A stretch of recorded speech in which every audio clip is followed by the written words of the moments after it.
Sabrina Carpenter has announced her new album, Man's Best Friend. Now, let me start with the title. This is a big title. If you want to swing for the fences, you need a big concept. What's Drake's biggest album? Views. What does views mean?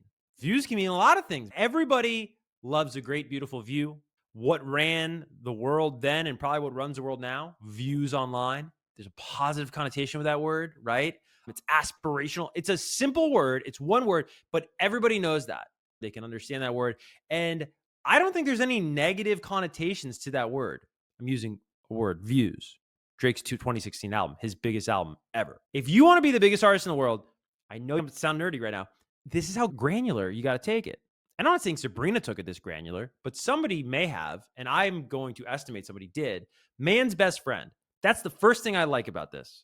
Everybody knows who Man's Best Friend is. Now, of course, there's probably a double entendre here. She's already leaning into that with the suggestive. I guess the ladies of The View didn't like the album artwork. Why anyone watches The View is beyond me, and why anyone cares what they say on The View is further beyond. But they had some thoughts, and she's already leaning into the whole pet, dog, all fours thing. Man's Best Friend. Just think about that title. I love that title. Men love that title. Women love that title. You think about dogs. Who doesn't love dogs? You think about your best friend. It's a positive title. And again, you might be going, dude, you're reading way too far into this title. I'm not. It's a very strong title. Whatever it means to Sabrina, it means to Sabrina. I'm looking at it from a marketing perspective, and I'm going, I like this for where she's at in her career and what this swing is all about. You'll hear me say that a lot because this is the swing. The Sabrina Carpenter swing. Summer 2025, we are taking Sabrina Carpenter. Her team is taking Sabrina Carpenter, and we're strapping a rocket to her back, and she is going to outer space. And she's going to another level of pop superstardom. Mark my words. All right, so this is the suggestive photo, by the way. She's like on all fours. She's like touching this guy's leg. She put out two images when she announced this. One is this photo, and the other is a dog's chest with a chain. I'm going to guarantee you that's the album cover, and this is a promotional photo. I just don't think you're going to put this in Target. If you're going to really swing for the fences, and again, I'll reiterate, I really think she's swinging for the fences this summer, you're going to want, because the album's got to be done, because you're going to want vinyl. There's vinyl of Manchild, for crying out loud. You're going to want vinyl and then physical product. Target always does the cool exclusives and whatnot. Does Urban Outfitters still do vinyl? That was the coolest place to shop 10 years ago, at least for me and my crew. I don't think you're going to put a woman on her knees like this on a CD and put it in Walmart or Target and not get a little opposition. So it says, Sabrina Carpenter is moving quickly. It's only been 14 months since the release of her profile-raising hit Espresso, and only 10 months since she put out the song's Grammy-winning parent album, Short and Sweet. So it hasn't even been a year since that album came out. There's some historical precedent for artists that don't wait too long, and they're rewarded for it.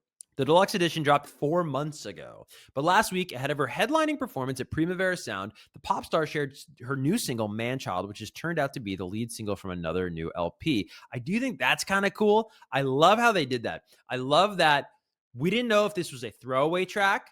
We didn't know if this was like a temperature check track. Like, hey, let's see how hot I am right now.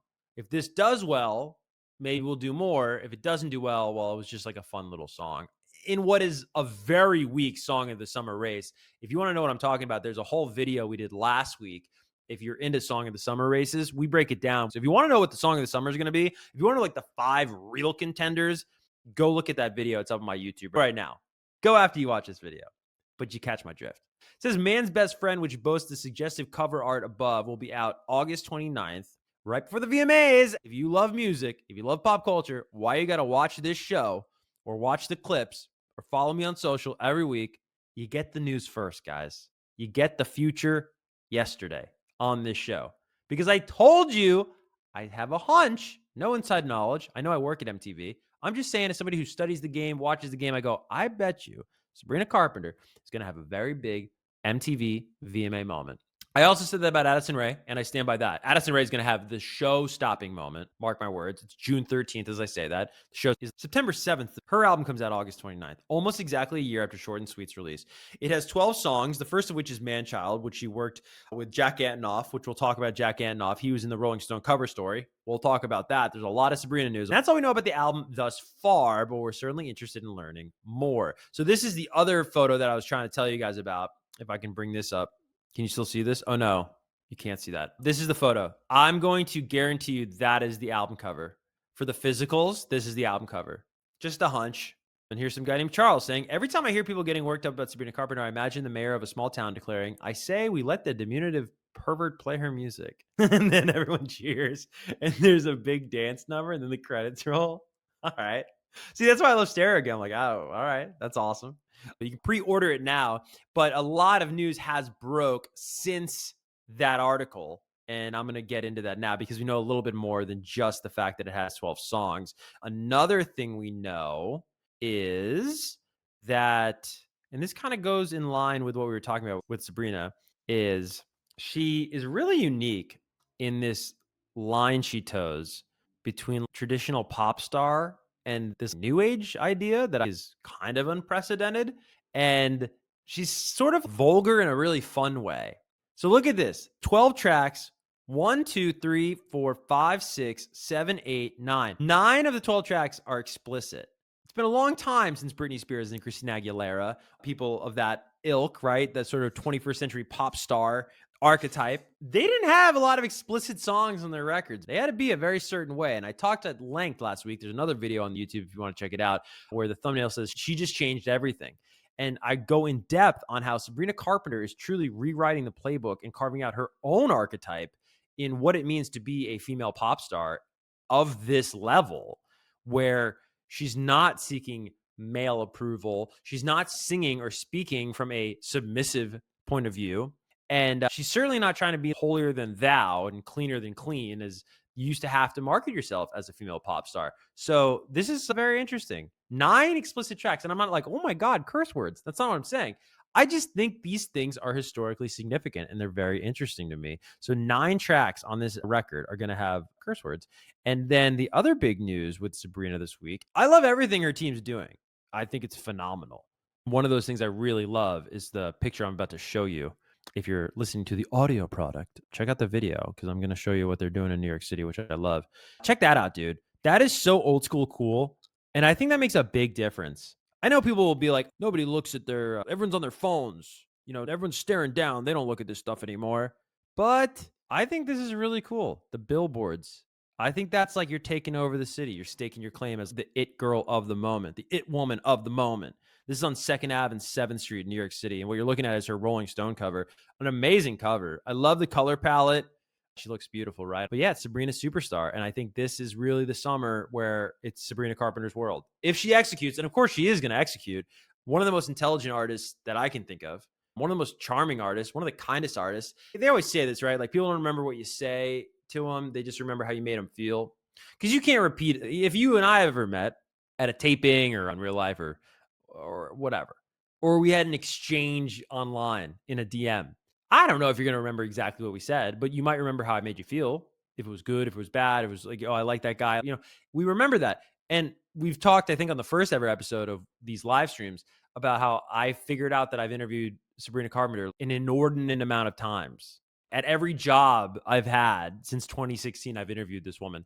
When I think back, I'm like, yeah, she was just really cool. I have no idea what we talked about, but I just remember her being really cool in a genuine way, just a really chill, cool person. I think she's got a lot going for her, and I don't think there's any way she messes this up. So I really think it's like, buckle up. This is going to be a big summer for Sabrina. Now let's get into this Rolling Stone article, this cover story, and some comments that Jack made that I think are interesting. Jack Antonoff, of course, you guys know Jack Antonoff. He is quite the accomplished producer. He's a brilliant guy. He's from New Jersey. All guys from New Jersey are brilliant. Clearly, you're watching a guy on live stream from New Jersey. And it says here that this is Jack Antonoff talking about Sabrina.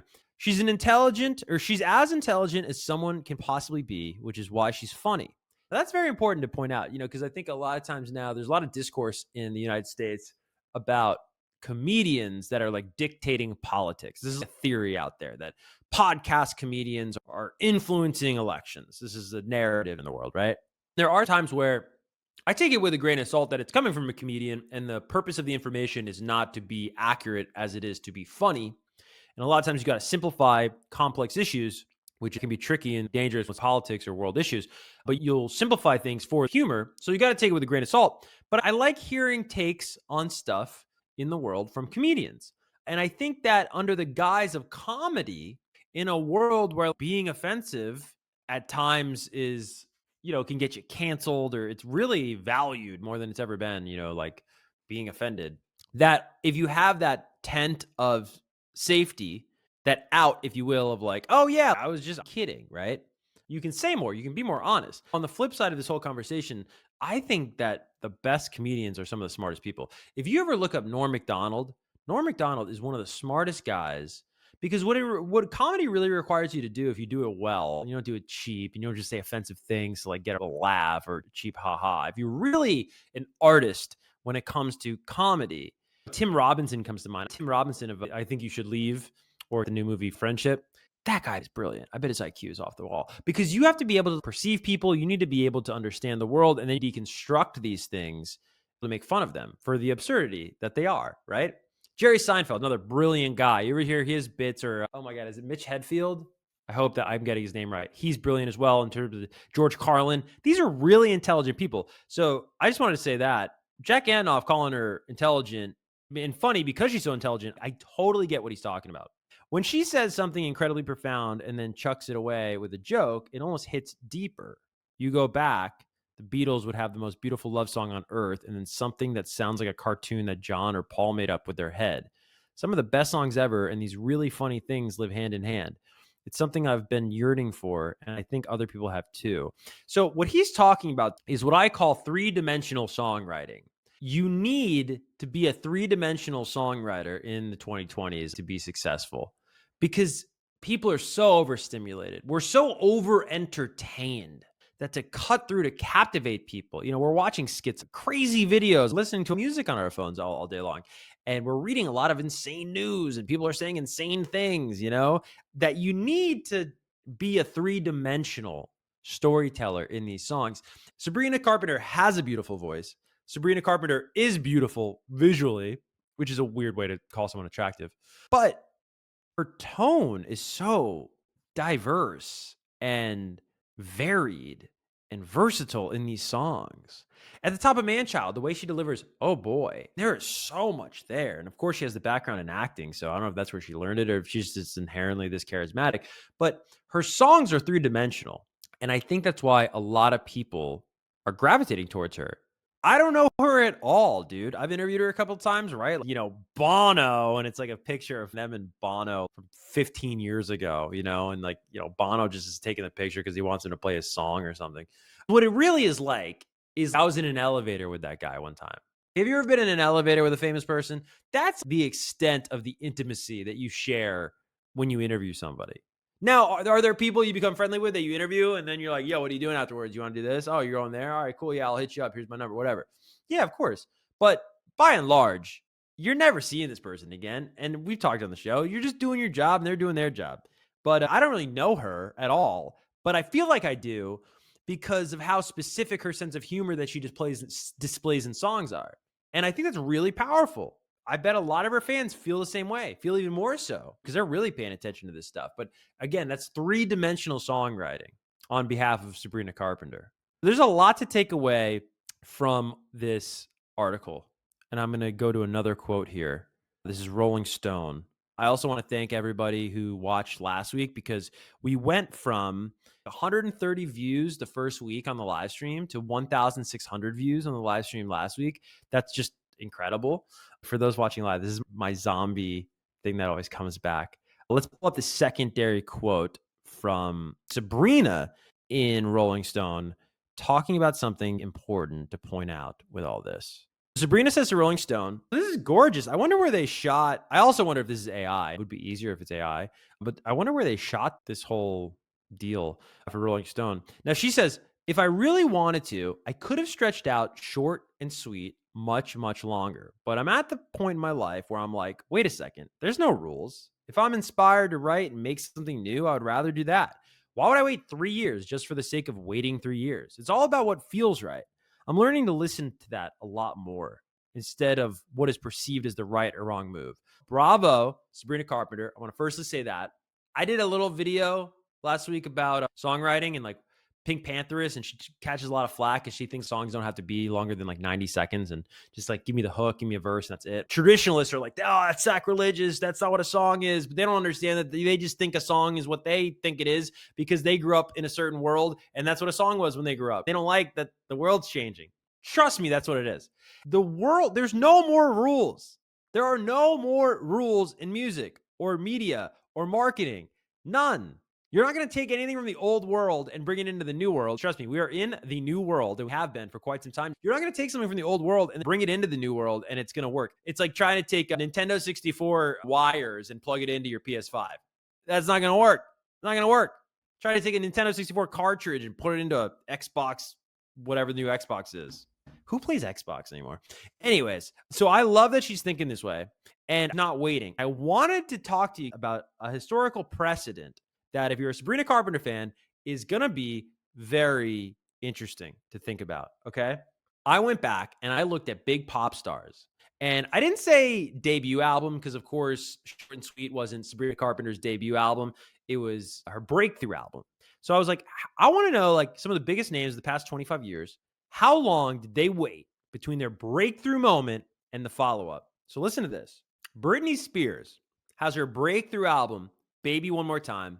For those that don't remember, it came out on January 12th, 1999. Okay? Huge breakout moment. A la a Short and Sweet, right? Espresso was inescapable last summer. Baby One More Time, the title track was inescapable. Sometimes was a huge song. Crazy was a huge song off that record for Britney Spears. The next album, Oops, I Did It Again. You ready? 1 year and 4 months. Who does that sound like? 1 year and 4 months between the Britney albums. Sabrina Carpenter, I mean, what is this? This is going to be like a year and a month?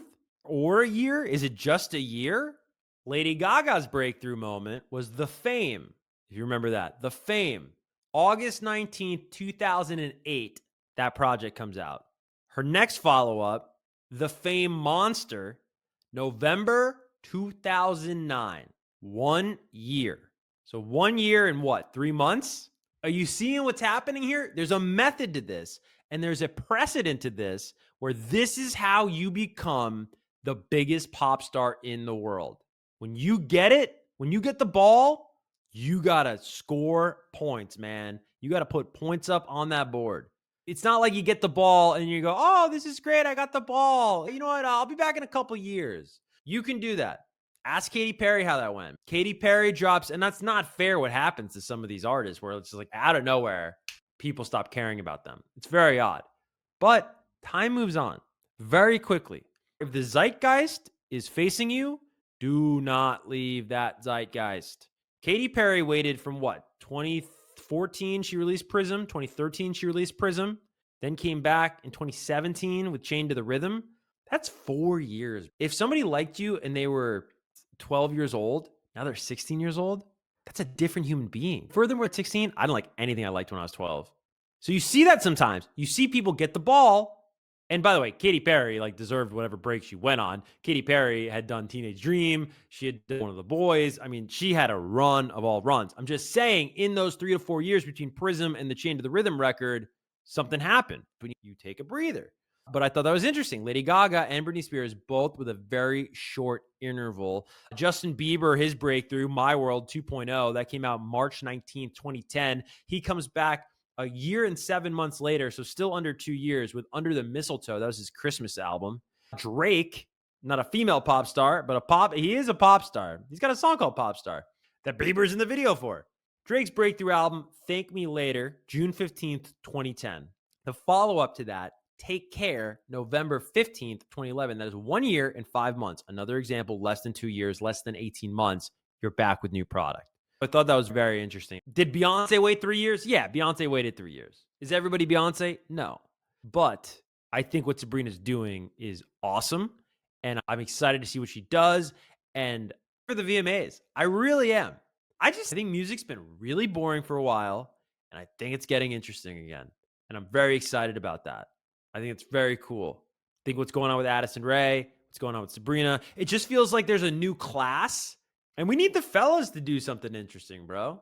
I feel like right now it's a big moment for the ladies, but it's exciting. I think there's really good popular music coming out. And I always think that's a great thing when there's good radio music coming out because there's a trickle down to that, right? Isn't there? Don't you think? When the pop radio station sounds good, I feel like most music of that time sounds good. If you're an old school music head and you can think of something where that doesn't correlate, but I think that typically correlates where overall subgenres are great when the top genres are good. Something to think about.